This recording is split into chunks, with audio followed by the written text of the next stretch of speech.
Oi, pessoal, tudo bem? Eu sou a professora Ainan e nós vamos começar a nossa primeira aula de História e hoje a gente vai falar sobre a Revolução Industrial. A Revolução Industrial teve início na Inglaterra no final do século XVIII e é entendida como conjunto de transformações que ocorreram na indústria, na agricultura, nos transportes, nos bancos, no comércio, na comunicação e em toda a economia que se tornou capitalista, tá? A Inglaterra ela conseguiu acumular mais capital do que as outras nações, porque eles tinham monopólio sobre os seus comerciantes, né? Ou seja, eles tinham um monopólio geral, eles mandavam em tudo lá. Sobre o tráfico de escravos, sobre a expansão comercial dos produtos, por exemplo, de lã, e até na pirataria. A Inglaterra era lá, ó, chefona de tudo antigamente. E a Revolução Industrial envolveu a própria sociedade, que se dividiu em duas classes básicas, tá? A burguesia, que era proprietária dos meios de produção, lá, né, os que estavam lá por cima da carne seca, e o proletariado, que é a classe assalariada, que vendia sua força de trabalho e era quase escravizado lá nas fábricas, tá? Aqui a gente tem uma imagem pela cara de tristeza e sofrimento dessa criatura aqui, ele era do proletariado, né? Vários foram os fatores que proporcionaram aí a revolução, tá? A localização geográfica da Inglaterra, que era favorável, tá? Isolava ela de guerras continentais.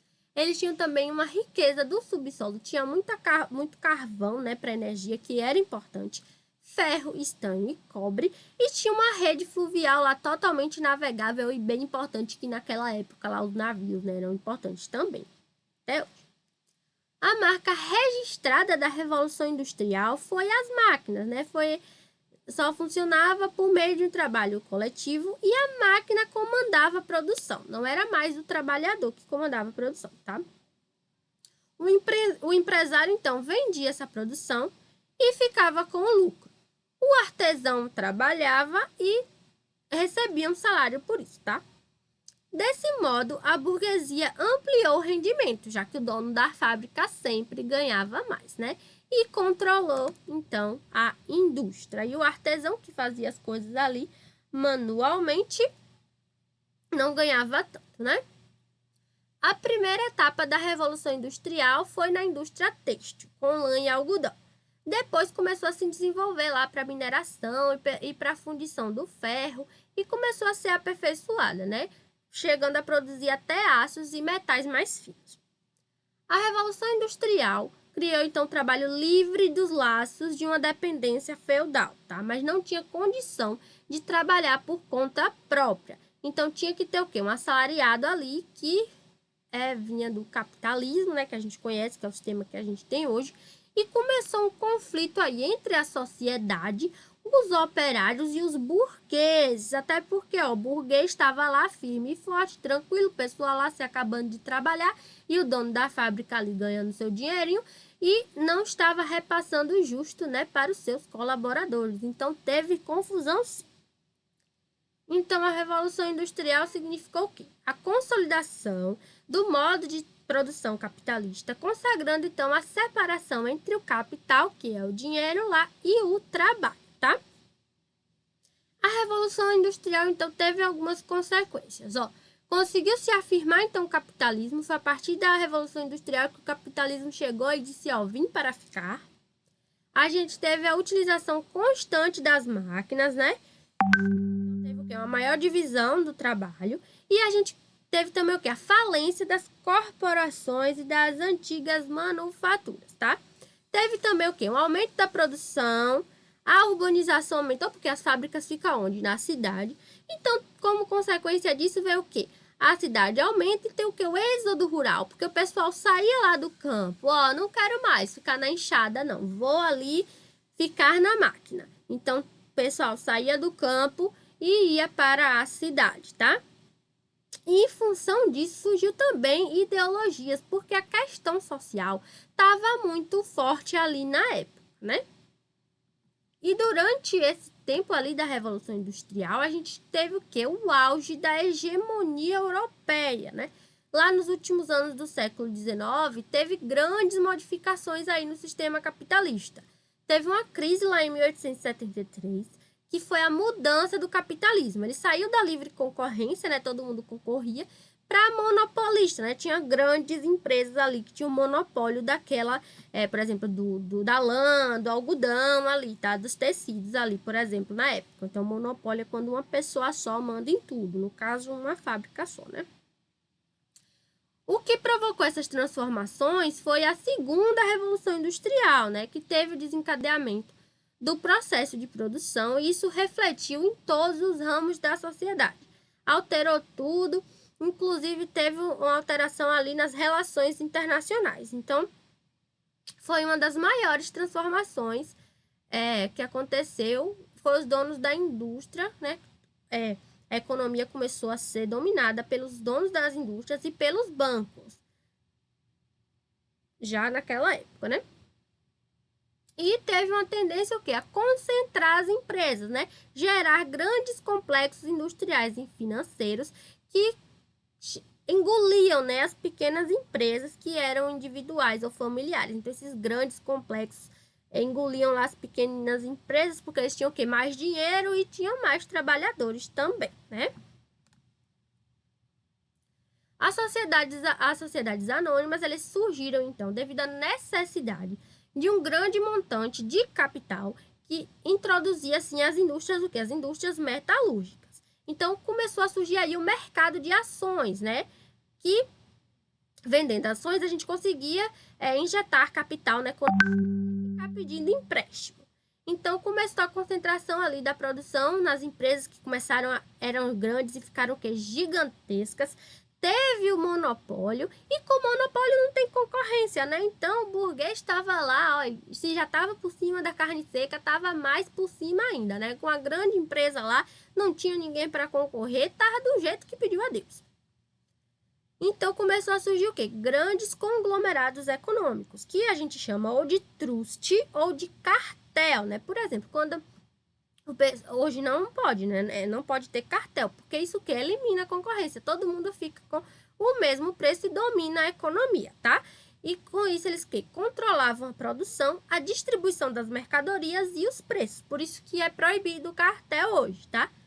Para vencer os concorrentes, as indústrias elas começaram a baixar os preços dos produtos e com isso fechava as portas, porque a gente sabe que se baixar o preço demais não tem lucro. Se não tem lucro, adeus, né? Vai embora, fecha as portas hoje. E antigamente também. Com isso, a gente também tem o apogeu liberal, né? Ali a gente falou da hegemonia europeia, né? Que a Europa estava lá por cima, ela tinha grandes monopólios. E agora a gente vai falar um pouquinho do apogeu liberal, né? E de ideias sociais e políticas que surgiram ali naquela época. Começou o desenvolvimento e a consolidação do capitalismo, como a gente já comentou, que com a Revolução Industrial o capitalismo se afirmou e começou a surgir, então, novas ideias e doutrinas que iam servir para justificar algumas necessidades econômicas, políticas e sociais do mundo capitalista, tá? Então, essas ideias, elas representavam as novas forças progressistas da burguesia que eram totalmente contra o absolutismo e o mercantilismo. Então, tinha lá algumas outras doutrinas que a gente vai estudar um pouquinho, que são o liberalismo, a democracia, o socialismo científico, o sindicalismo e o anarquismo, tá? O liberalismo é uma expressão aí das ideias da burguesia, então manifestava o quê? Economia política como uma ciência. E o livro base do liberalismo é A Riqueza das Nações, que foi escrito por Adam Smith, tá? Essas teorias falavam o quê? Que era um conjunto de ideias que justificavam necessidades econômicas, políticas e sociais ali do mundo capitalista, né? Eram novas forças ali progressistas, como a gente já comentou, e era totalmente contra o feudalismo também e o mercantilismo. Já na democracia, né? O ponto de partida das concepções democráticas seriam ideias que eram divulgadas por pensadores da época, e o maior deles era Jean-Jacques Rousseau, que falava que o governo é do povo, pelo povo e para o povo, tá? E Abraham Lincoln também afirmou isso, falando o quê? Da igualdade dos homens e que todo mundo devia ter os mesmos direitos. Então, não só para exercer o quê? A soberania popular, mas também a gente tinha que caracterizar os nossos direitos à vida, à liberdade e à igualdade. É por isso, então, que a gente mantém a democracia até hoje, né, como nossa ideia ali política, tá? No socialismo científico, também lá no século XIX, surgiu na Europa uma teoria que era uma nova forma de conhecimento da realidade ali da classe trabalhadora. O articulador dela foi Karl Marx em conjunto com Friedrich Engels, tá? Eles lançaram as bases do socialismo científico através de obras como Manifesto Comunista, Contribuição à Crítica da Economia Política e O Capital, tá? Marx e Engels estavam interessados em superar os obstáculos que a sociedade capitalista colocava ao livre desenvolvimento das potencialidades humanas. Eles não queriam inventar um novo modelo de sociedade, ali de sociedade capitalista, mas eles queriam que forças sociais fossem capazes de promover essas mudanças. Eles acreditavam nisso, tá? E a gente tem o sindicalismo, que é uma ideologia que quis fazer do sindicato a forma social que iria substituir o Estado. Então, ao contrário dos comunistas e dos socialistas, que eles não queriam derrubar o governo dos burgueses, mas eles queriam ter o controle dos trabalhadores e dos meios de produção, e não, sem levar em conta os métodos políticos, os sindicalistas eles conseguiram várias leis. Eles legalizavam as associações dos operários, eles reconheceram que os operários tinham direito à greve, eles conseguiram reduzir as jornadas de trabalho, que eram bem intensas na época, eles conseguiram regulamentar o trabalho das mulheres e de crianças, conseguiram que o descanso dominical fosse aceito, tá? E criaram instituições também beneficentes ali para o pessoal da época. Porque antigamente, né, naquelas fábricas, como eu falei, a burguesia estava lá, vinha lá, pegava o dinheiro, mas os trabalhadores eram explorados, tá?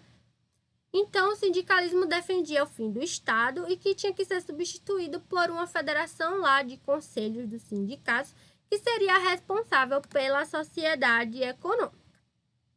Essa aqui era o que o sindicalismo pregava. E, por fim, o anarquismo, ele era uma doutrina política que defendia a necessidade de eliminar qualquer forma de governo. Então, o anarquismo diz, não quero ter governo nenhum, não, é cada um por si, Deus por todos. E organizou lá na Rússia, durante a segunda metade do século XIX, e os fundamentos teóricos do anarquismo foi desenvolvido por dois pensadores, que eu não sei se eu vou falar certo, mas Bakunin e Kropotkin, eles pregavam a eliminação do Estado e da propriedade privada. Então, tudo era de todo mundo. A sociedade anarquista iria o quê? Assentar sua organização na cooperação e na aceitação da realidade das pequenas comunidades. Então, tudo seria voltado para o autoabastecimento e para a troca sem fins lucrativos. Então, não existiria o dinheiro, tá? Todo mundo ia viver lá com todo mundo. Espero que vocês tenham gostado da aula, tá? Eu tentei trazer aqui para nossa realidade, porque eu sei que se a gente ficar só repetindo algumas coisas dos fatos históricos, a gente pode até achar que a aula fica um pouco chata. Mas eu tentei deixar a aula um pouco mais divertida para vocês, tá? Espero que vocês tenham gostado. Deem uma olhada no conteúdo da apostila. De novo, essas matérias de humanas é importante que a gente faça resumos, tá? Que nos ajudem a estudar para as provas. Façam os resumos, respondam às atividades e enviem para mim, tá? As atividades, as páginas estão lá no grupo que vocês precisam estudar para enviar para mim as respostas, tá bom? Espero que tenham gostado da aula e até a próxima.